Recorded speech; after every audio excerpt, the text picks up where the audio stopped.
ये संदेश है आम आदमी और विश्वास के बारे में। और यहाँ पर एक कैरेक्टर है, यानी एक ऐसा चरित्र, एक ऐसा पात्र है, एक ऐसा व्यक्ति है जिसके बारे में हम जानेंगे। हो सकता है आप में से कुछ लोग जानते होंगे, कुछ लोग नहीं जानते होंगे, पर आज आप सब लोग जान पाएंगे। आम आदमी और विश्वास। तो मैं संदेश के बारे में एक बात बता देना चाहता हूँ कि आप आमतौर पर विश्वास के कुछ शांत नायक यानी हीरो के तुलना में अब्राहम, दाऊद या पौलुस के बारे में बहुत कुछ सुने होंगे, है कि नहीं। हम बहुत बार अब्राहम, दाऊद, पौलुस के बारे में सुनते हैं, लेकिन कुछ ऐसे नायक हैं, कुछ ऐसे हीरो हैं जो बहुत शांत समय में रहे हैं, जिनके बारे में ज़्यादा जिक्र नहीं होता है, जिनके बारे में ज़्यादा चीज़ें नहीं होती हैं। तो मुझे लगता है कि आप उन्हें प्राचीन दुनिया के जो कम अमीर और प्रसिद्ध लोग हैं, है ना, उनके बारे में सोच सकते हैं। जैसे कि आज के ज़माने में अमीर लोगों का चर्चा तो हर कोई करता है ना, लेकिन जो गरीब है, जो प्रसिद्ध नहीं है, जिनको लोग ज़्यादा नहीं जानते, वो अपनी दुनिया में खोए हुए हैं और उनको कौन जानता है। ऐसे ही खोए हुए आम आदमी के बारे में, जैसे हम और आप जैसे लोग हैं, है ना, आम आदमी, आम महिलाएं, जिन्होंने असामान्य काम किए क्योंकि उन्हें परमेश्वर के अटल वादों पर भरोसा था। ऐसे व्यक्ति जो आम हैं, साधारण हैं, लेकिन असामान्य काम के लिए परमेश्वर के अटल वादों पर भरोसा किए। हम कहानी को जीवित रख सकते हैं अगर हम उनके जीवन से मिलने वाले सबक सीखें और उन्हें व्यवहार में लाएं, यानी लागूकरण करें। जो कहानी हम सुन रहे हैं, अगर उनसे हम सबक पाते हैं और अपने जीवन में सीखते हैं और उससे व्यवहार में लाते हैं, तो वही कहानी हम आज भी जारी रखेंगे। तो आज हम गिदोन नाम के एक आम आदमी पर ध्यान देंगे। ध्यान दीजिए, उसका नाम है गिदोन, है ना। तो हम गिदोन जो है एक आम आदमी है, उस पर ध्यान देंगे। पहली नज़र में वो बहुत साधारण व्यक्ति लगता है, ऐसा नहीं लगता कि वो बहुत प्रभावशाली है, लोग उससे प्रभावित होते हैं, ऐसा नहीं है, है ना। लेकिन कुछ ऐसे चुनाव करता है जो परमेश्वर में उसके विश्वास से निकलते हैं, ऐसे कदम उठाता है जो परमेश्वर में उसके विश्वास से होते हैं। अब इस बहुत ही साधारण आदमी ने अपने समय में जो छाप छोड़ी वह इतनी महत्वपूर्ण है कि उसे इब्रानियों 11 अध्याय के जो पुराने नियम के प्रेरकों के साथ जो लिस्ट है, बड़े बड़े हीरो लोगों का, हीरो और हीरोइन लोगों का लिस्ट है इब्रानियों 11 में, जिन्होंने अपने समय में परमेश्वर पे विश्वास करके दिखा दिया, चुनौती उठाई, जोखिम उठाया, जान का सामना किया, लेकिन प्रभु के प्रति अटल है। उस सूची में भी गिदोन का नाम आता है। हालांकि समय कम होने की वजह से उसमें ज़्यादा जिक्र नहीं है, लेकिन गिदोन का नाम उस लिस्ट में आ गया। न्यायों अध्याय 6 और अध्याय 7 के बीच के आगे हम लोग बढ़ेंगे, देखेंगे कि वो कहानी क्या है, जहाँ हमें परमेश्वर पर भरोसा करने का एक ऐसा सबक मिलता है, एक ऐसा पाठ मिलता है जिसे हम अपने जीवन में लागू कर सकते हैं, व्यवहार में ला सकते हैं, है ना। ऐसे 6 मुद्दों पर हम बात करेंगे जो परमेश्वर पर अधिक भरोसा करने में हमें मदद करेगा। मैं जानता हूँ आप सभी लोग विश्वास करते हैं, लेकिन हमारा विश्वास को आकार देना, हमारे विश्वास को तीखा करना, हमारे विश्वास को और चोखा करना, धार लगाना बहुत ज़रूरी है ना। तो हम आगे बढ़ते हैं, और जो सबसे पहली बात है हम याद रखें, जब हम न्यायों अध्याय 6 के पहले वचन से 6 पद तक देखते हैं, और ये बात, इस पूरे बात में हम एक चीज़ देखते हैं कि परमेश्वर हमारा ध्यान अपनी ओर खींचने के लिए, आकर्षित करने के लिए जो कठिन समय है उसका उपयोग करता है, उसका इस्तेमाल कर सकता है। अब आप सभी के जीवन में तो नहीं, लेकिन कुछ ऐसे लोग हैं जिनके जीवन में बहुत कठिनाई है।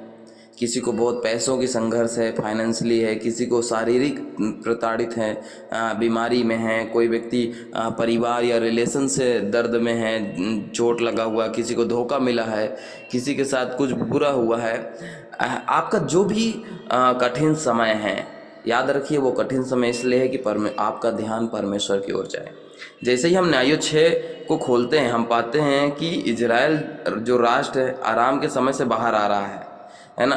उनके बिलों का भुगतान हो चुका है, उनके बच्चे व्यवहार में हैं, जी रहे हैं अपने जीवन को, व्यापार अच्छा चल रहा है, सब कुछ ठीक चल रहा है। और जैसा कि ऐसे समय में हम सभी के साथ होता है, इजराइल परमेश्वर को भूल गया। इजराइल परमेश्वर को भूल गया, वे आत्मनिर्भर हो गए। कि किसी और के ऊपर निर्भर होने से अच्छा है कि अपने ऊपर निर्भर हो जाओ। क्यों हम किसी और पर भरोसा करें? हम काम करेंगे तो ही खा पाएंगे, हमारा ही हाथ में ताकत है, हम अपने आप पर निर्भर हो जाते हैं।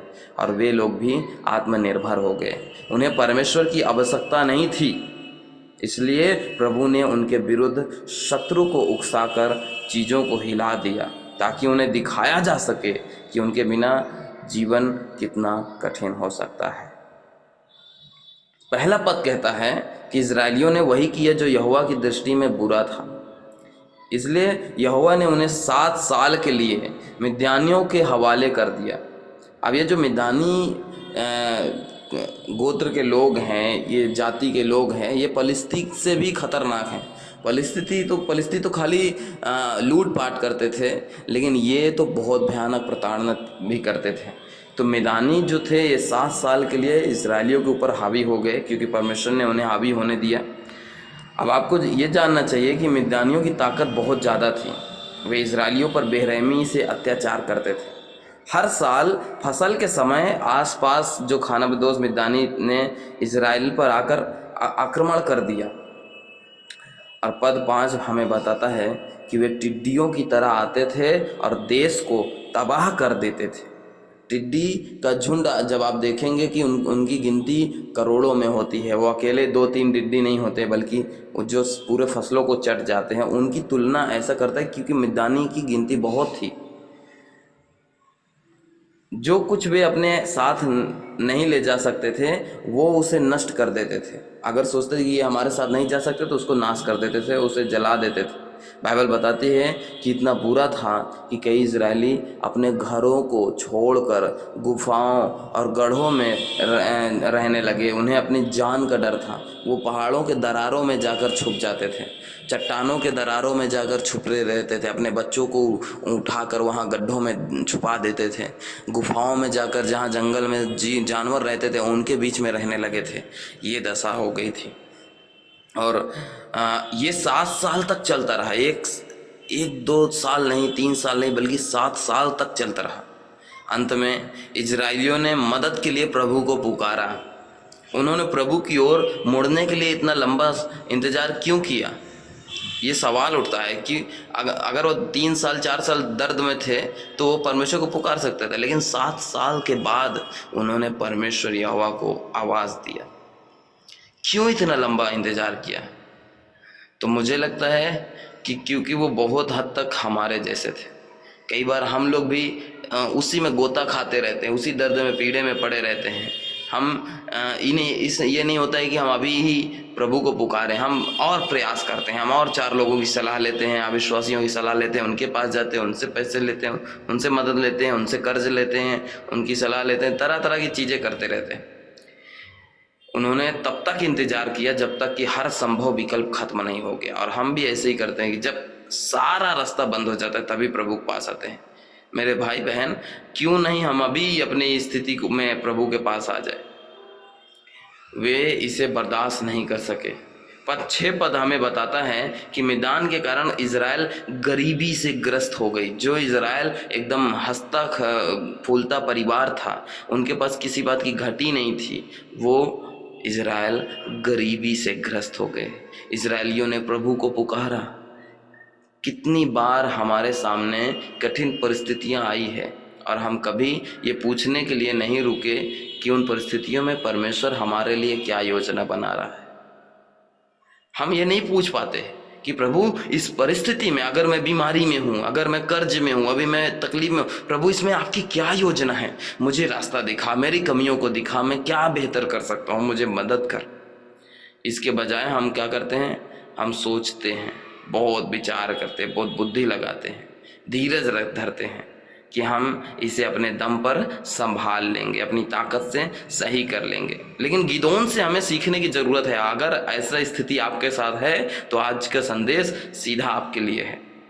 जीवन में हर अनुभव एक परीक्षा है, याद रखिए। आपका दुख हो, सुख हो, चाहे जो भी आप अनुभव करते हैं, वो कहीं ना कहीं एक परीक्षा है। ऐसा हमेशा ध्यान में रखना है। और परमेश्वर के लोगों के जीवन में हर परीक्षा हमें परमेश्वर के करीब लाने के लिए तैयार करती है, ये कभी मत भूलना। एक मसीही व्यक्ति के जीवन में हर तरह का परीक्षा उसे परमेश्वर के करीब लाने के लिए तैयार करती है। अब मुद्दा यह है कि जब कठिन समय आए तो उसे ऐसे ना देखें कि परमेश्वर दंड दे रहा है, बल्कि ऐसे देखिए कि ये प्रभु की दया का उपहार के रूप में आपको मिल रहा है। ये कहीं ना कहीं प्रभु को आपके करीब लाने वाला परिस्थिति है। ये नहीं सोचना है कि प्रभु मुझे दंड दे रहा है, मेरी गलतियों का, मेरे पापों का ये परिणाम है, ऐसा नहीं सोचना है, बल्कि वो परमेश्वर की दया है कि अभी आप हैं और उस जो भी आपकी परिस्थिति है उस परिस्थिति में प्रभु के करीब आइए। और दूसरी बात जो हम यहाँ देखते हैं 6 अध्याय के 7 से 12 वचन के बीच में, है ना, याद रखिए परमेश्वर हमें ना हमसे अधिक देखता है। जैसे हम हैं, जैसे आप अपने आप को देखते हो वैसा नहीं देखता परमेश्वर, आपको आपसे बेहतर देखता है। बेहतर यानी और भी ज़्यादा। देखिए परमेश्वर के बारे में अद्भुत बात यह है कि भले ही हम उसके पास लौटने में धीमे हों, लेकिन वह हमें जवाब देने में कभी धीमा नहीं होता है। कई बार हम प्रभु के पास नहीं आ पाते हैं, बहुत लंबा समय लगता है। एक व्यक्ति पाप करता है, एक विश्वासी, एक मसीह व्यक्ति से पाप हो जाता है, उसे लगता है कि अब तो मैं पाप में गिर गया हूँ, हालांकि प्रभु माफ़ करता है, लेकिन मैं अपनी कलीसिया में जाऊँगा, क्या मुंह लेकर जाऊँ, मेरे भाई बहन मेरे बारे में क्या सोचेंगे, क्या करेंगे। ऐसा करते करते वो 6 साल 5 साल बिता देता है और 5 साल बाद वो प्रभु के वो कलीसिया में आता है। उसे लगता है कि जो लोग पहले के थे वो सब भूल गए होंगे, अब कोई नहीं मेरे पाप के बारे में जानेगा। तो कहीं ना कहीं वो अभी भी उनका पश्चाताप नहीं हुआ है, उन्हें लगता है। लेकिन फिर भी जब वो आते हैं इतने देर के बाद भी, तो भी परमेश्वर उन्हें उत्तर देता है, तो भी परमेश्वर उन्हें चंगा करता है, तो भी परमेश्वर बस वो आए। हो सकता है आप भी बहुत लंबे समय से परमेश्वर से दूर हो चुके हैं, ये समय है कि आप लौट आइए। पद 7 और 8 हमें दिखाता है कि जब हम परमेश्वर को पुकारते हैं तो वह हमारे प्रति दया प्रेम से भरा होता है, वह हमें सच्चाई बताता है, वह हमारी मदद करने के लिए पर्दे के पीछे काम करना शुरू कर देता है। इज़राइल के लिए वह सबसे पहले एक ऐसे व्यक्ति को भेजता है जिसका कोई नाम नहीं है, और उन्हें ये बुलाने के लिए, एक बुलाहट लाने के लिए देता है कि वो पूरी तरह से समर्पित हो जाएं, पूरी तरह से विश्वास और भक्ति रखें परमेश्वर के पास और वापस लौट आएं। लेकिन परमेश्वर की योजना में गिदोन नाम का एक ऐसा व्यक्ति भी शामिल था जिसकी उम्मीद किसी को नहीं था। हम गिदोन को से पद 11 में मिलते हैं। जब आप 11 पद पढ़ोगे तब आप गिदोन के जिक्र को सुनेंगे, गिदोन का नाम सुनेंगे, जहाँ वह मिदानियों से बचने के लिए एक शराब के कुंड में गेहूं कूट रहा था। आप सोचो, शराब के कुंड में गेहूं कूट रहा था। यहाँ पर मैं थोड़ा रुकना चाहता हूँ। आप सोचो, ये दशा था कि उनके अनाज मिद्यानी लोग आते थे, लूट ले जाते थे, और एक शराब का कुंड जो चारों तरफ से उठा रहता था, गड्ढा रहता था। मिद्यानी लोग जानते थे कि अब इनका तो खेत खलियान ख़त्म हो गया है, महंगे महंगे फल तो अब है नहीं, तो ये शराब कहाँ से बनाएंगे, शराब तो है नहीं। शराब बनाने के लिए, दाख मधु बनाने के लिए जो दाखलताएँ लगती थी वो तो ख़त्म हो गई है क्योंकि वो लूट ले गए। अब वो कुंड सूखा पड़ा है। उस सूखे कुंड में ये व्यक्ति जिसका नाम गिदोन था, ये गेहूँ के कुछ पुल्ले को कूट रहा था कि उसमें से गेहूँ झाड़ ले, उन बालियों से गेहूँ निकाल लें। अब आप सोचो कि कोई भी व्यक्ति गेहूं को खुले में कूटता है, झाड़ता है कि जो हवा है, जैसे वो हवा लगती है भूसी अलग हो जाए, गेहूं अलग हो जाए, है ना। और फिर गिदोन को पहले से ये तकलीफ हो चुका है, कई बार मिदानी आए, लूट के ले गए, 7 साल तक उसने झेला है। अब वो छुपा रहा है, ऐसा जगह पे वो कर रहा है ताकि मिदानी का ध्यान ही ना रहे उस पर। वो ऐसा शराब के कुंड में जहाँ दाख मदिरा बनता था, जहाँ पे हौदे होते थे, हौदों में पैर रख के अंगूर के गुच्छों को कुछ रौंदा जाता था कि वहाँ से दाख मधु बनाया जा सके, उसमें वो छुपा कर गेहूँ के बाली को, गेहूँ को अलग कर रहा था। अब ये जो चित्र है ना, ये दिखाता है कि कितना दयनीय है, कितना निराशा है, कितना हतोत्साह है, भय है, डर है। ये गिदोन डरा हुआ है। अगर ये कुछ जो चुरा के नगर कर रहा है, अगर मिद्यानी की नज़र में पड़ गया, कि मैं गेहूं के बाली से गेहूं निकाल रहा हूं, तो वो इसे भी लूट के ले जाएंगे और मुझे भी अधमरा करके छोड़ देंगे। वो छुप कर, वो डर कर, वो अपनी भुखमरी में उस गेहूं के बाली को निकाल रहा है कि थोड़ा बहुत गेहूं की बाली पीट लूँगा, निकाल लूँगा तो मेरे परिवार के लोग का भोजन हो जाएगा। और जब हम देखते, आप सोचिए कभी, आप सोचते कि क्या परमेश्वर मजाक कर रहा है। कभी कभी हमारे और आपके साथ ऐसा हो जाता है कि या आप कोई प्रचार सुन रहे हैं, संदेश सुन रहे हैं, आपके अगुए आप कुछ ऐसी बातें करने को कहते हैं, आपको मजाक लगेगा कि अरे यार मेरे साथ ये हो रहा है और मुझे ये कहा जा रहा है। जब हम 12 पद को पढ़ते हैं, तब यहोवा का दूत उसके सामने प्रकट हुआ और कहा, हे सूरवीर सूरमा, यहोवा तेरे साथ है। आप सोचिए, क्या आप कल्पना कर सकते हैं? नहीं कर सकते कि गिदोन उस वीर पुरुष के आसपास था। ये गिदोन एक सूरवीर सूरमा कैसे हो सकता है, जो डरा हुआ है, जो अपने पेट के बारे में सोच रहा है, छुप कर 2-4 गेहूं के बालों को तोड़ रहा है कि कैसे वो उसमें से गेहूं निकाल कर अपना घर चला सके। इसे परमेश्वर कह रहा है सूरवीर सूरमा। कहीं ये मजाक तो नहीं कर रहा है ये दूत आकर?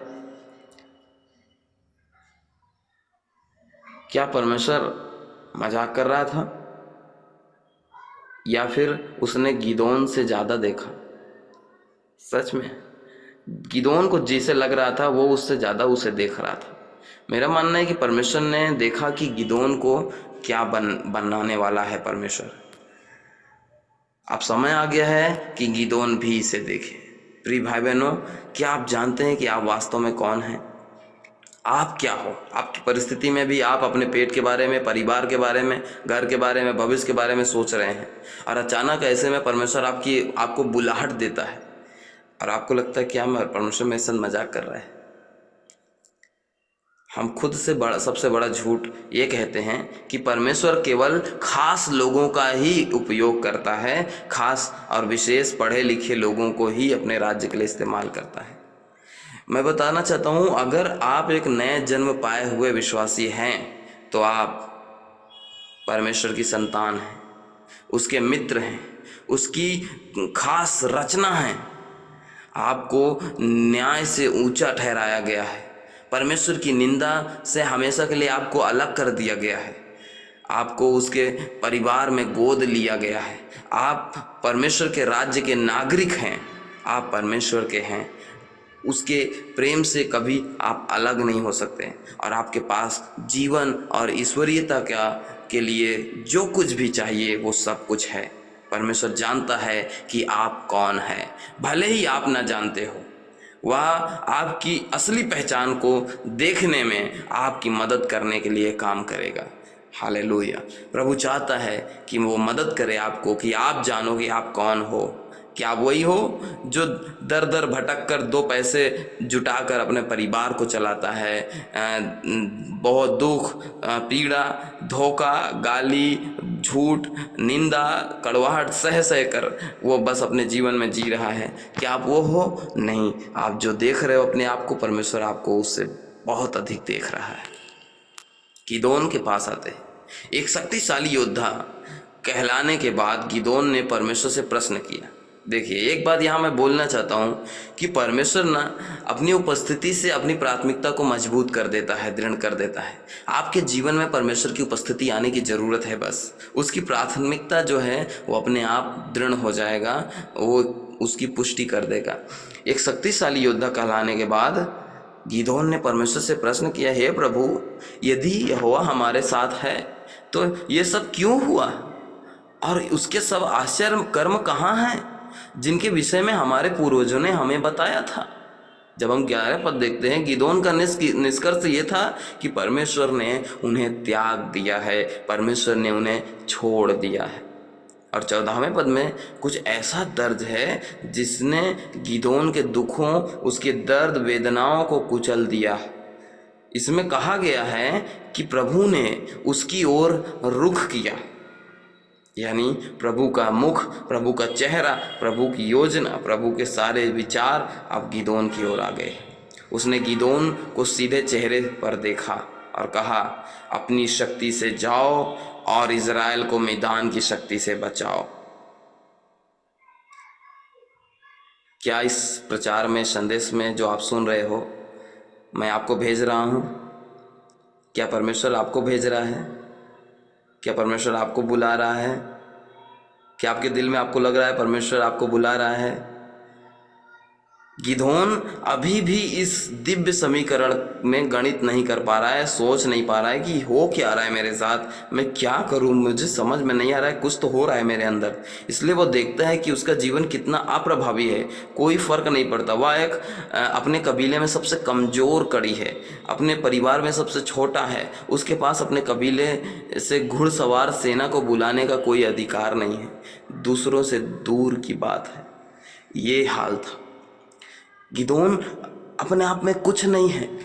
आप कहेंगे प्रभु मैं मेरा घर भी नहीं चला पा रहा हूँ ठीक से, मैं कर्ज में अलग हूँ, बीमारी में अलग हूँ, दवाई भी नहीं करा पाता हूँ, मेरे समस्याएं इतने सारे हैं, और आप मुझे इतने बड़े राज्य के लिए बुला रहे हैं, आप मुझे अपना शिष्य होने के लिए बुला रहे हैं, आप आपकी कलीसिया की सेवकाई करने के लिए बुला रहे हैं, आप सुसमाचार को भेजने के लिए बुला रहे हैं, आप मुझे बुला रहे हैं कि मैं अपना घर प्रभु आपके लिए खोल दूँ, आप मुझे बुला रहे हैं कि मेरा बैंक, मेरा पैसा आपके लिए दे दूं, आपकी सेवा के लिए।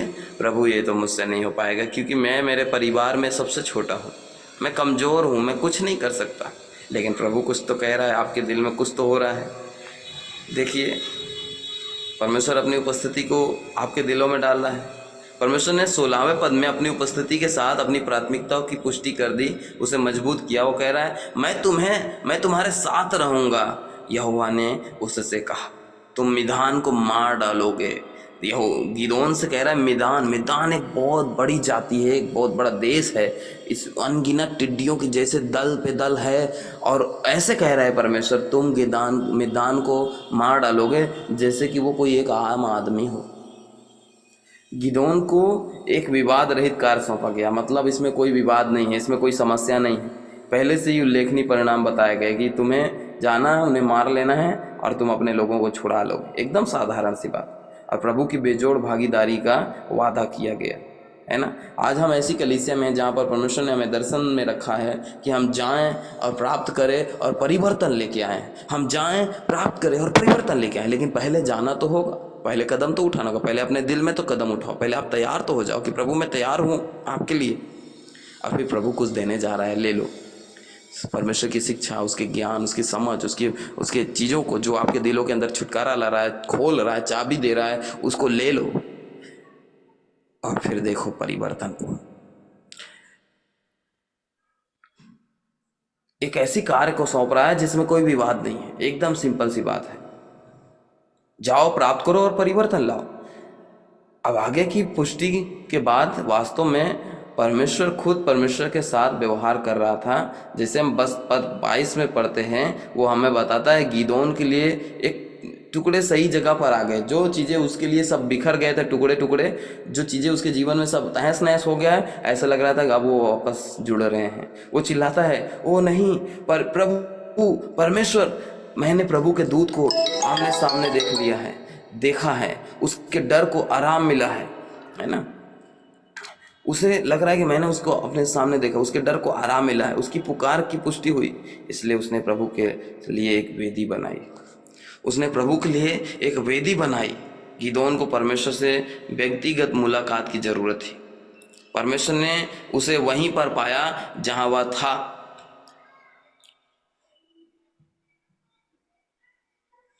और अपनी वादा की हुई उपस्थिति से उसे शांति और उद्देश्य की भावना दे दी। परमेश्वर के वादे को सुनिए, वो कुछ कह रहा है। इस सुबह मैं आप सबको बताना चाहता हूँ कि उसके वादे को सुनो, उसके वादों को जो आपने सुना है पहले से उसे पकड़ लो। वो अपने वादे से आपके जीवन में अपनी उपस्थिति से शांति और उद्देश्य लाएगा। मैं इतिहास में झांका और मुझे एक व्यक्ति के बारे में जब मैं पढ़ रहा था, देख रहा था, सुन रहा था, नेपोलियन नाम का एक व्यक्ति था जो अपनी सेना को कैसे वो तैयार करता था, कैसे उसका दिल था कि वो जीते, वो राजा बने, वो पदवी लेने पाए। वो एक देश से युद्ध कर रहा है, रूस जो देश है, जो बहुत बड़ा देश था, उससे युद्ध करने के लिए निकला। लेकिन नेपोलियन एक छोटा कद का था, लोग उसका मजाक उड़ाते थे, उसे देखकर कहते थे ये तो कुछ करने लायक नहीं है, लेकिन उसकी बुद्धि उसको बहुत बड़ा रखती थी। उसके सैनिकों के बीच में यह फैला दिया गया था कि जब नेपोलियन हमारा हाथ थामता है, हमारी ओर देखता है, तो हम विजेता की ओर तरह महसूस करते हैं। जब हम उसकी आवाज़ सुनते हैं और उसके अद्भुत चेहरे को पूरी तरह से देखते हैं तो हमारे अंदर कुछ बदलाव आता है। अचानक उसकी प्राथमिकताएं पृथ्वी पर सबसे महत्वपूर्ण चीज़ बन जाती है। यानी कि जो सेना थी वो सोचते थे हमारा सेनापति जो है राजा बनने जा रहा चाहता है, लेकिन उसका देख कर नहीं लगता है, वो तो एकदम बौना छोटा कद का आदमी, कमज़ोर व्यक्ति लगता है। तो कैसे उसे देखकर सेना तैयार हो पाए, तो उसके बारे में ये बात फैला दिया गया। हालांकि वो तो एक इतिहास था, वो चीज़ें घटनाएं थी जो घट चुकी हैं, लेकिन मुझे ये बताने के लिए तकलीफ़ नहीं होगी कि आप सब जानते हैं कि जब परमेश्वर आपका हाथ थामता है, आपको देखता है, तो आपको महसूस होता है कि अब सब ठीक है, आप लड़ सकते हैं, आप अपनी परिस्थिति का सामना कर सकते हैं। जब आप परमेश्वर की आवाज़ को सुनते हैं, उसके चेहरे को देखते हैं, तब आपके अंदर कुछ बदलाव हो रहे हैं, आकार आ रहा है, टूटी हुई चीज़ें फिर जुड़ रही हैं, जो चीज़ें कमज़ोर थी उसे ताकत मिल रहा है, जहाँ पर आपकी कमी है वो भरपूरी में बदल रही है। और फिर परमेश्वर की प्राथमिकता है, उसे पहला देना, उसके चीज़ों को पहले करना आपके लिए पृथ्वी पर सबसे महत्वपूर्ण चीज़ बन जाती है। चौथी बात, जब हम देखते हैं परमेश्वर आपको दूसरों के लिए इस्तेमाल करने से पहले आपकी खुद की वफादारी देखना चाहता है। जब हम 6 अध्याय के 25 पद से 32 पद को देखते हैं, देखिए, अब गिदोन को सार्वजनिक रूप से इस्तेमाल किए जाने से पहले परमेश्वर ने कहा, गिदोन मैं तुम्हें ठहराता हूँ कि जाओ तुम अपने लोगों को बचाओ, मैदानियों को मार लो और आज़ादी पाओ। लेकिन ये इस्तेमाल करने से पहले गिदोन से परमेश्वर कहना चाहता है कि उसे सार्वजनिक रूप से इस्तेमाल करने से पहले उसे ज़रूरत है कि वो अपने पिछवाड़े को साफ करे। अब पिछवाड़े का साफ करना एक मजाकिया बात है, लेकिन कभी कभी ये सच भी है, ये कड़वा सच है। कई बार हम अपने आप को बेहतर दिखाते हैं सामने से, लेकिन पीछे से हम बहुत बुरे स्थिति में हैं, है ना। मैं जानता हूँ आप में से कई एक लोग बहुत लंबे समय से प्रभु भोज नहीं लेते हैं, बहुत बार जानबूझकर आप प्रभु भोज नहीं लेते, आपको लगता है मैं पाप में हूँ और ये सब चलता है। लेकिन मैं कहता हूँ प्रभु भोज ना लेना तो आपके लिए चल जाएगा, लेकिन वो पाप आपको बहुत बुरी श्राप में घसीट ले जाएगा, शैतान के हाथ में वापस कर देगा। इसलिए पाप से बाहर आइए, क्षमा मांगिए, पश्चाताप करिए, यीशु के पास आ जाइए। अब उसका परिवार पहली और दूसरी आज्ञा का उल्लंघन कर रहा था। उन्होंने अपनी संपत्ति बाल देवता की मूर्ति बनाकर इस्तेमाल की। इसलिए प्रभु की ओर से पहला काम उसके पिता के विशेष 7 वर्षीय बैल को लेना था। अब देखिए, 7 साल का उसके एक बैल था, बहुत सुंदर और बहुत बेहतर था, और मूर्तियों को तोड़ना था। फिर गिदोन को क्या किया कि नष्ट की गई मूर्ति की लकड़ी का उपयोग करके उसे बेशकीमती बैल की बलि देनी पड़ी। जो लकड़ी का मूर्ति था, देवताओं की मूर्ति था, बाल और असेरा का मूर्ति था, उसको काट दिया, तोड़ दिया, उस लकड़ी को वेदी पर रख दिया, आग लगा दिया और उसमें अपने बैल को, अपने पिता के बैल को जो खूबसूरत था, जिससे घर चलता था, सारी चीज़ें हो रही थी, उसे बलि कर दिया। अब ये बताने का क्या मतलब है? यदि आप सीखना चाहते हैं परमेश्वर पर कैसा भरोसा किया जाए, तो सबसे पहले आपको अपने घर को व्यवस्थित करना होगा। आपका घर, आपका जीवन, आपका परिवार, इससे पहले कि परमेश्वर आपका शक्तिशाली रूप से उपयोग कर सके, उसे आपके अपने जीवन में, आपके अपने घर में महिमा मंडित किया जाना चाहिए। क्या आपका घर परमेश्वर का घर कहलाता है? क्या आपका घर, आपका परिवार परमेश्वर का घराना कहलाता है? क्या आपका जीवन, आपका शरीर प्रार्थना का घर कहलाता है? क्या आपके चीज़ों से परमेश्वर को आराधना मिलती है, परमेश्वर को महिमा मिलती है? निजी आराधना हमें परमेश्वर से सार्वजनिक शक्ति के लिए तैयार करती है। याद रखिए, जो आराधना आप खुद अपने घर में करते हैं, जो आराधना अपने परिवार के साथ करते हैं, जो परमेश्वर को प्रार्थना देते हैं, महिमा देते हैं अपने घर में, वो आपको एक मजबूत शक्ति देती है जो बहुतों के लिए मददगार हो जाता है। कोई छोटा रास्ता नहीं है। बहुत सारे लोग शॉर्टकट लेते हैं, है ना, कि भाई प्रार्थना करेंगे सब ठीक हो जाएगा, ये सब करने की क्या ज़रूरत है। नहीं, ये बहुत ज़रूरी है। तो क्या कोई ऐसी चीज़ है जिसे आप पकड़े हुए हैं? क्या कोई ऐसा पाप है जिससे आप चिपके हुए हैं? अपनी मूर्तियों को गिरा दें, अपने पाप को स्वीकार करें, उससे निपटें और परमेश्वर के प्रति पूर्ण आज्ञाकारिता पर लौट आएं। आपका जीवन में जो पहला स्थान ले चुका है उस मूर्ति को गिरा दीजिए, उसे काट दीजिए। जहाँ पर आपसे पाप हो रहा है, आप उस पाप में अगर है, उस पाप से घुटना टेककर पश्चाताप करिए और पूरे आज्ञाकारिता के लिए परमेश्वर के पास लौट आइए। क्या ऐसे करने से चीज़ें बदल जाएंगी? हाँ, बिल्कुल बदल जाएंगी। जो भी परिस्थिति, जो भी हालात हैं आपके, बदल जाएंगे, ये दावा के साथ कह रहा हूँ। लेकिन परमेश्वर उसका सम्मान करेगा जो उसका सम्मान करते हैं, है ना। याद रखिए, जब हम परमेश्वर का अनादर करेंगे, परमेश्वर का अपमान करेंगे, तो क्या परमेश्वर हमारा आदर करेगा? परमेश्वर हमें अपने बच्चे की तरह मानता है, लेकिन फिर भी वो हमें आदर देता है। याद रखिए। अब ये गिदोन के साथ हुआ, जाहिर है ये बैल गिदोन के परिवार के लिए, उसके परिवार के घर चलाने के लिए, उसके बैल को और आगे बढ़ाने के लिए एक खास बैल था। उसने उस बैल को बलि कर दिया वेदी पर। जब हम 30वें पद में पढ़ते हैं कि शहर के लोगों ने योआश से कहा, अपने बेटे को बाहर निकालो, उसे मरना ही होगा। उन्होंने देखा कि मूर्ति काटी गई है, बैल को बलि कर दिया गया है। तो गांव शहर के लोग इकट्ठा हो गए और उन्हें पता चला कि गिदोन ने ऐसा किया।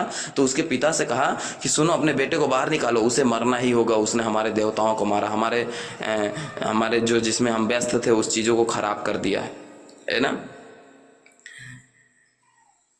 लेकिन गिदोन के जो जीवन था उसने पहले ही बदलाव ला दिया था। उसके पिता योआश सच्चाई से जाग गए थे। 31 पद में लोगों से पूछते हुए खड़े हो गए उसके पिता, क्या तुम उसके लिए बाल का मामला लड़ोगे? बाल देवता की लड़ाई तुम लड़ोगे? वो तो एक देवता है, उसको अपनी लड़ाई खुद लड़ने दो। ऐसा उसके पिता ने कह दिया लोगों के सामने। तो ये याद रखिए कि आपको अपनी वफादारी सिद्ध करने की बहुत ज़रूरी है।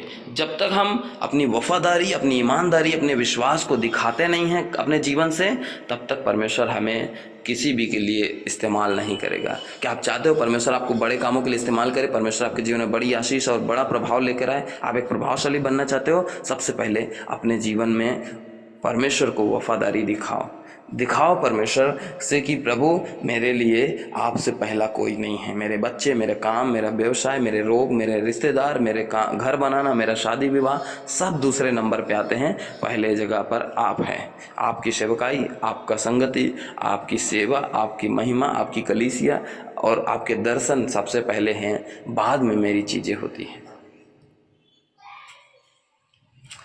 5वीं बात की ओर आते हैं, परमेश्वर हमारे विश्वास करने के प्रति दयावान है। जब हम विश्वास करते हैं, जो प्रक्रिया होता है विश्वास करने के समय, हम विश्वास ला रहे हैं, अभी ला ही रहे हैं। अभी आप में से कुछ लोग विश्वास करना शुरू ही किए हैं। अब आप धीरे धीरे विश्वास करेंगे, आप विश्वास में आ रहे हैं। हो सकता है आज ये मेरे प्रचार सुनने के बाद आप विश्वास में आ रहे हैं, लेकिन प्रभु रुका हुआ है, वो धैर्यवान है। न्यायों 6 अध्याय के 33 से 40 वचन के बीच आप देखिए, अगर जो कुछ हो रहा है, अगर ये कोई मूवी चल रहा होता तो बैकग्राउंड में एक बहुत ही दुख भरा हुआ एक सैड बैकग्राउंड म्यूजिक चल रहा होगा। ऐसा लगता है किसी की मैयत हो गई है, ऐसा दुख भरा माहौल बन रहा है जब हम 33वें पद को पढ़ते हैं, है ना। ऐसी चीज़ें हो रहा है। इसमें कहा गया है कि मिद्यानियों और उसके साथी अपने वार्षिक हमले के लिए तैयार हो रहे हैं। यानी जो हर साल फसल के टाइम पे आते थे सेना लेकर और सब कुछ लूट के चले जाते थे, आग लगा के चले जाते थे, लोगों को मार के चले जाते हैं, फिर से वो तैयार हो रहे हैं और फिर से वो टाइम आ रहा है, वो लोग आने वाले हैं। लेकिन 34वें पद में बताता है, गुफा में दुबकने के बजाय, पहाड़ों में छिपने के बजाय, जंगलों में भागने के बजाय, यहोवा की आत्मा ने गिदोन को घेर लिया। उसने एक मेढ़े के सींग को फूंका, आवाज़ लगाई और एबीजेरी के लोग उसके पीछे इकट्ठा हो गए। गिदोन ने अपनी निजी वफादारी में विश्वास का एक बड़ा कदम उठा दिया और अब परमेश्वर की आत्मा दूर दूर से लोगों को अपनी ओर खींच रही थी। 32,000 पुरुष युद्ध के लिए तैयार हो गए। ये वो लोग जो हर साल गुफाओं में जाकर छुप जाते थे, दरारों में जाकर छिप जाते थे, जंगलों में भाग जाते थे, डर के अपने घर, अपना परिवार, अपने अनाजों को छोड़ देते थे, अपने बच्चों को मरने के लिए छोड़ देते थे। ऐसे लोग अब वापस आ रहे हैं क्योंकि मेढ़े का नरसिंगा फूका जा रहा है। फूकने वाला गिदोन है, उसने परमेश्वर के वादे पर विश्वास किया, इसलिए उसके चारों ओर परमेश्वर का आत्मा कार्य कर रहा है। बुलाहट है, दर्शन है और लोग उस दर्शन को पकड़ना शुरू कर दिए हैं। ये समय है डर से बाहर निकलने का और उनकी गिनती 32,000 पुरुष हो गए। और जब हम देखते हैं कि सर्वशक्तिमान परमेश्वर से मुलाकात के बाद भी भले ही वह घर की सफाई करने के लिए आज्ञाकारी रहा, मतलब उसने अपने पाप को पश्चाताप किया, मूर्ति को हटा दिया, बैल को बलि किया, और भले ही पवित्र आत्मा उसे मजबूत बना दिया, उसने नरसिंगा फूका और लोग उसके साथ आ लिए, लेकिन गिदोन अभी भी संदेह से जूझ रहा था। उसके मन में कहीं ना कहीं दुचिता थी, संदेह था कि क्या सच में परमेश्वर मेरी अगुवाई करेगा, मुझे जीतने में मदद करेगा। वो जानता था कि परमेश्वर ने उसके माध्यम से इजराइल को बचाने का वादा किया है, लेकिन वह दर्पण में देख रहा है, जो प्रतिबिंब वह देखता है वो दुखी कर देने वाली बात था। कहीं ना कहीं उसे अपनी कमजोरी चीज़ें दिखी, उसे लग रहा है कि क्या मैं ये कर पाऊंगा। आज बहुत सारे लोग कलीसिया में विश्वास के लिए उत्साह से दर्शन को पकड़ने, आगे बढ़ने, सेवा करने के लिए तैयार तो हो जाते हैं, लेकिन अभी भी संदेह है, क्या सच में मैं ही हूँ? क्या सच में मैं ही हूँ कि मुझे बुलाया है परमेश्वर ने, मुझे ही करना है? हम संदेह में चले जाते हैं। जब हम 36 और 37 पद को ध्यान से देखते हैं, गिदोन ने यहोवा से कहा, यदि तू अपने वचन के अनुसार इजराइल को मेरे हाथ से छुड़ाएगा तो मैं यहाँ खलियान में एक ऊन का टुकड़ा रखूंगा। यदि ओस केवल ऊन पर हो और सारी भूमि सूखी रहे तो मैं जान लूंगा कि तू अपने वचन के अनुसार इजराइल को मेरी शक्ति से छुड़ाएगा। मुझे यह देखकर अच्छा लगता है कि परमेश्वर हमारे साथ कितना प्रेमपूर्ण और कोमल और धैर्यवान है। सोचिए आप कि गिदोन ने क्या कहा।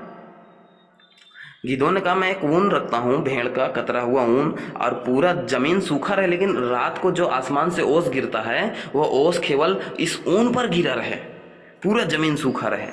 प्रभु ने इतना कोमलता, इतना प्रेमपूर्ण अपने धैर्यवान को दिखाया। गिदोन परमेश्वर के साथ एक सौदा कर रहा था।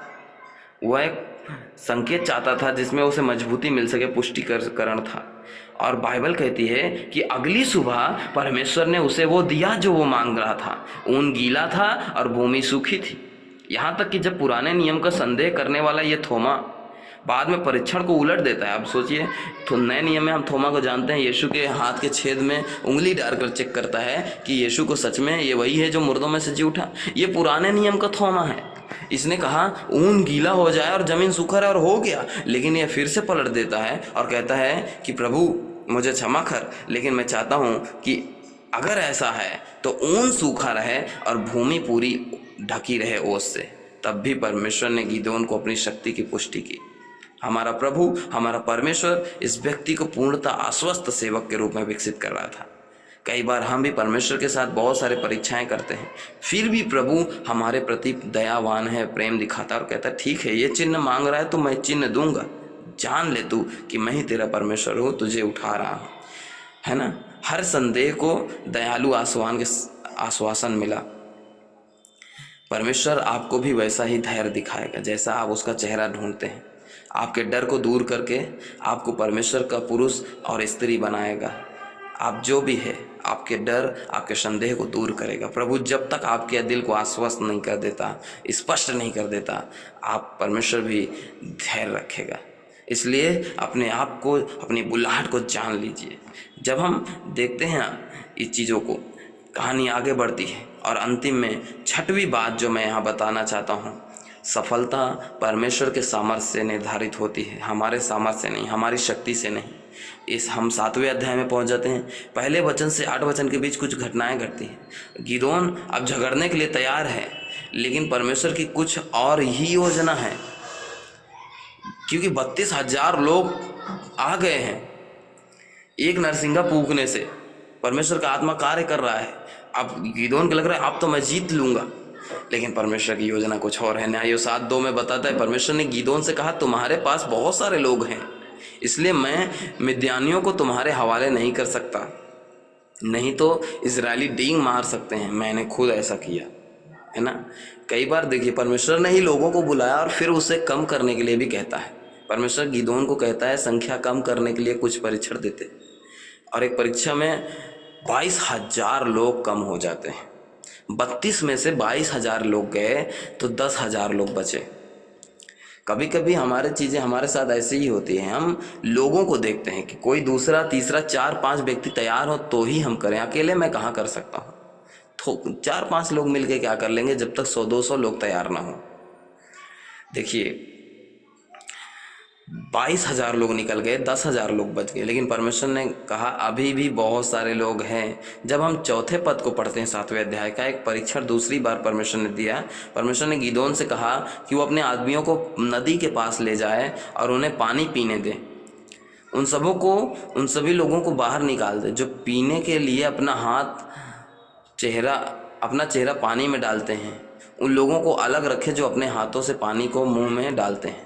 अब कुछ लोग हाथ से पानी उठाकर पीते थे, वो कहा उनको अलग कर दो। लेकिन जो लोग हाथ नहीं लगा रहे, मुंह पे पानी पी रहे हैं जैसे जानवर पीते हैं, ऐसे जो लोग पानी पी रहे थे उनको अलग कर दिया। गिदोन ने जब गिनती की तो कितने अयोग्य थे, तो उसे बहुत ज़्यादा घबराहट हुआ। उसने देखा कि हाथ से पानी उठाकर पीने वालों की गिनती 9,700 लोग, बचे केवल 32,000 लोगों में से 300 लोग बचे। ये क्या हम सोच सकते हैं? सोचिए गिदोन कैसा महसूस कर रहा होगा। एक ही क्षण में उसे ऐसा लगा कि अब तो मेरे पास भी एक सेना है, 32,000 लोग हैं, अब हम लड़ लेंगे। और अचानक से ये सारे किनारे परमेश्वर ने छांट देता है। 8वें अध्याय बताता है कि मिद्यानी सेना में लगभग 1,35,000 पुरुष थे। उनकी सेना में सेना केवल 1,35,000 था। मतलब कि अब इजराइल के पास 300 लोग हैं और इसको डिवाइड किया जाए तो एक आदमी के बदले 450 आदमी। सोचो एक आदमी 450 आदमी से कैसे जीत सकता है। परमेश्वर चाहता था कि गिदोन की सेना इस भीड़ का सामना सिर्फ 300 आदमी के साथ करे जो सही से पानी पीना भी नहीं जानते थे। यानी वो जानवर के जैसा पानी पीते थे, उनमें कोई काबिलियत नहीं थी। परमेश्वर चाहता था कि कभी कभी हमारी कमजोरी, हमारी नाकामी, आप पढ़ नहीं सकते, आप कमज़ोर हो, आप ज़्यादा बोल नहीं सकते, आप ही को परमेश्वर चुन रहा है, आप ही को परमेश्वर बुला रहा है अपने राज्य के लिए। ताकि कोई ज्ञानवान अगर आकर बड़ी बड़ी सेखी मार ले लगेगा कि मैं प्रभु के बुलाने से पहले ही ये सब जानता था, जब मैं विश्वासी नहीं था, अविश्वासी था, तभी से मैं ये सब करता था, तब तो आपकी बड़ाई हो गई, आपकी डींग हो गई।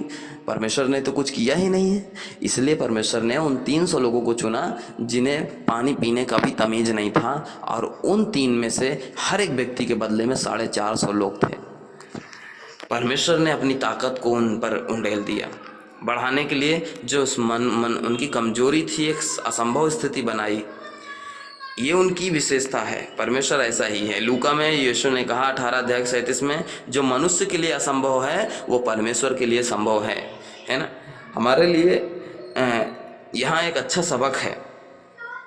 परमेश्वर उन लोगों के माध्यम से पृथ्वी पर खुद को महिमा मंडित करना चाहता था जो पूरी तरह से उस पर निर्भर हों, जो मानते हैं कि उनके साथ है प्रभु, और प्रभु के नाम पर पहाड़ पर चढ़ने के लिए तैयार हैं। परमेश्वर को इस पर हमारे बहुमत के वोट की ज़रूरत नहीं है। परमेश्वर नहीं चाहता कि मुझे लाखों लोगों की गिनती हो तभी मैं उन्हें इस्तेमाल करूँगा। उसे हमारी बिल्कुल ज़रूरत नहीं है। ऐसा नहीं है कि आप नहीं होंगे तो प्रभु कलीसिया में आना ही बंद कर देगा, प्रभु अपनी सेवा करना ही बंद कर देगा। आपकी ज़रूरत परमेश्वर को नहीं है, लेकिन वह हमें अपनी इच्छा पूरी करने में शामिल होने के लिए एक न्योता देता है, एक बुलाहट देता है, एक आमंत्रण देता है। क्या आप उस न्योता को स्वीकार करेंगे? क्या आप उस बुलाहट को लेंगे? जब हम ऐसा करते हैं तो हम लाभ उठाते हैं, हम परमेश्वर को महिमा देते हैं और हमें भी महिमा मिलती है। आप एक आम आदमी होंगे, लेकिन आपका विश्वास आप जो मजबूत होने वाला है वो आपके साथ जुड़ जाता है, तो आप ऐसे हो जाते हैं। एक बहुत बड़े विद्वान हैं जिनका नाम D.L. मूडी है। उन्होंने एक कहावत कहा कि मुझे 10 ऐसे लोग दो जो पाप के अलावा किसी चीज़ से नहीं डरते। ऐसा 10 आदमी चाहिए जो पाप के अलावा किसी चीज़ से नहीं डरते और परमेश्वर के अलावा किसी और चीज़ से प्यार नहीं करते। मतलब 10 ऐसे आदमी दे दो जिसके अंदर पाप ना हो, पाप से डरते हो और परमेश्वर से प्यार करते हो और किसी चीज़ से नहीं। और उन्होंने कहा कि अगर 10 ऐसे लोग मुझे मिल जाएंगे तो मैं दुनिया बदल दूंगा। और आज तक उन्हें 10 लोग नहीं मिले ऐसे। और अंत में ये इज़राइल में हुआ इतिहास की सबसे अजीब युद्ध रणनीतियों में से एक। 300 सैनिक तुरही, मसाल और घड़े लेकर लूटपाट करने वाले मिद्यानियों से मिलने निकले। आप सोचिए, उनके पास हथियार भी नहीं थे, उनके पास मटके थे। मटके क्या थे? मटके, घड़े थे, मसाल थी एक हाथ में, तुरही बजा रहे थे। परमेश्वर ने शत्रुओं की पंक्ति में भ्रम पैदा कर दिया। याद रखिए, परमेश्वर ने जो दुश्मन की गिनती 1,35,000 थी, उनके बीच में एक भ्रम डाल दिया। एक उनके मन में अचानक से डर आ गया। ऐसा हुआ कि वे एक दूसरे को मारने लगे, एक दूसरे पर हमला करने लगे। और जब ये ख़त्म हुआ तो 1,20,000 मिद्यानी एक दूसरे को मार डाला, बाकी 15,000 भाग गए। ये खत्म हो गया। परमेश्वर ने इज़राइल की प्रार्थनाओं का उत्तर दिया। उसने एक आम आदमी का इस्तेमाल किया जो परमेश्वर पर विश्वास करता था। हालेलुया। एक आम आदमी जो परमेश्वर पर विश्वास करता था, उसका इस्तेमाल किया। अंत में ये 6 के 6 बातें हमारे जीवन में एक बहुत बड़ा निष्कर्ष लाती है, जो हमें आज अभी के अभी मान लेने की ज़रूरत है और उस पर चल पड़ने की ज़रूरत है। सबसे पहले हम जानें कि परमेश्वर हमारा ध्यान अपनी ओर खींचता है, आकर्षित करता है, उन कठिन समय का उपयोग करता है। आपका कठिन परिस्थिति है, परमेश्वर चाहता है कि आपका ध्यान उसकी ओर जाए। परमेश्वर चाहता है आपका ध्यान, आपके पैसे, आपका बटुआ, आपका बैंक, आपके लोग, आपके रिश्तेदार पर नहीं, आपके खुद के दम पर नहीं, बल्कि परमेश्वर पर जाए। क्या आज वो आपका ध्यान अपनी ओर खींच रहा है इस संदेश के द्वारा? दूसरी बात, परमेश्वर हमें हमेशा हमसे ज़्यादा देखता है। आप खुद को कैसे देखते हैं? क्या आप खुद को उसी तरह से देखते हैं जैसे वो देखता है परमेश्वर? आपको लग रहा है मैं अनपढ़ हूँ, मैं कमज़ोर हूँ, मैं एक औरत हूँ, मैं एक लड़की हूँ, मैं क्या कर सकता हूँ, मेरा कोई सपोर्ट करने वाला नहीं है, मेरे पास तो खुद का घर भी नहीं है, ये है वो है, बहुत सारी आपकी कमज़ोरियाँ हैं। आप गिदोन की तरह छुप कर खाने का व्यवस्था कर रहे हैं दुश्मन से डर कर। लेकिन प्रभु कह रहे हैं, सूरवीर सूरमा, कौन हो तुम, जान लो। परमेश्वर आपको ऐसा देख रहा है। क्या आप भी ऐसा देखते हो अपने आप को? तीसरी बात, परमेश्वर अपनी उपस्थिति से अपनी प्राथमिकताओं को मजबूत करता है, दृढ़ करता है, पुष्टि करता है। क्या आप अभी अपने साथ उसकी उपस्थिति को महसूस कर रहे हैं? क्या आपको लग रहा है परमेश्वर की उपस्थिति आपके जीवन में है, जो आपको उस पर भरोसा करने के लिए प्रेरित कर रहा है? आपको लग रहा है कि अब मुझे विश्वास करना चाहिए, प्रभु की उपस्थिति मेरे जीवन में है, मुझे सबसे पहले परमेश्वर का काम करना है बस। चौथी बात, याद रखिए कि जो निजी वफादारी है वो सार्वजनिक उपयोगिता के लिए एक शर्त है। अगर चाहते कि परमेश्वर आपको राज्य के लिए इस्तेमाल करे, परमेश्वर आपको बढ़ाए, आपको दृढ़ करे, तो सबसे पहले अपनी खुद की विश्वास, खुद की वफादारी को दिखाना होगा। अपने जीवन में से पाप को हटा दीजिए, अपना घर साफ करिए, अपना दिल साफ करिए, अपने जीवन को पवित्र बनाइए और प्रभु के पीछे पहाड़ चढ़ने के लिए भी तैयार हो जाइए, जोखिम उठाने के लिए भी तैयार हो जाइए। आपके घर में कोई ऐसी चीज़ है जिन्हें जाने की ज़रूरत है, जिन्हें हटाने की ज़रूरत है, ताकि परमेश्वर आपके जीवन में शक्ति के साथ आगे बढ़ सके, तो आज आप उसे करने के लिए तैयार हो जाइए। पांचवी बात है, परमेश्वर हमारी आस्था प्रक्रिया के प्रति धैर्यवान है। आप जैसे आस्था रख रहे हैं, आप जैसे विश्वास कर रहे हैं, प्रभु रुका हुआ है, कोई बात नहीं। आप लंबे समय से प्रभु में नहीं थे, आप लंबे समय से बाइबल नहीं पढ़ रहे, आप लंबे समय से प्रार्थना नहीं कर रहे, आप बहुत समय से मीटिंग में नहीं जाते, अगुओं के साथ समय नहीं बिताते, आप जैसे भी हैं, लेकिन ये समय है कि आप लौट आओ। अगर आप लौट आओगे तो परमेश्वर भी आपके प्रति लौट आएगा। वो आपको वहीं पर मिलता है जहाँ आपको वो चाहिए, जहाँ आपको ज़रूरत होती है। और अंत में सफलता परमेश्वर के सामर्थ्य से होता है, हमारे सामर्थ्य से नहीं। क्या आप आज उस पर भरोसा करेंगे? अपने जीवन, अपने बच्चों, अपने पैसों, अपने निर्णय और फैसलों और अपने पति और अपने पत्नी के मामले में क्या आप परमेश्वर पर भरोसा करेंगे? अपनी शक्ति लगाना बंद करें। परमेश्वर आपकी कमजोरी को ही ताकत बना देगा और शत्रु को तहस नहस कर देगा। हालेलुया। इसलिए आप आम आदमी हैं, लेकिन आपके अंदर यीशु मसीह पर विश्वास आम नहीं है, वो खास है। वो पहाड़ों को हिला देने वाला विश्वास है, मुर्दों को जिला देने वाला विश्वास है जो आपके अंदर है। वो विश्वास कुछ भी कर देने वाला विश्वास है। आपके लिए नहीं, लेकिन परमेश्वर के लिए सब कुछ हो सकता है। आमीन। परमेश्वर आप सबको आशीष दे।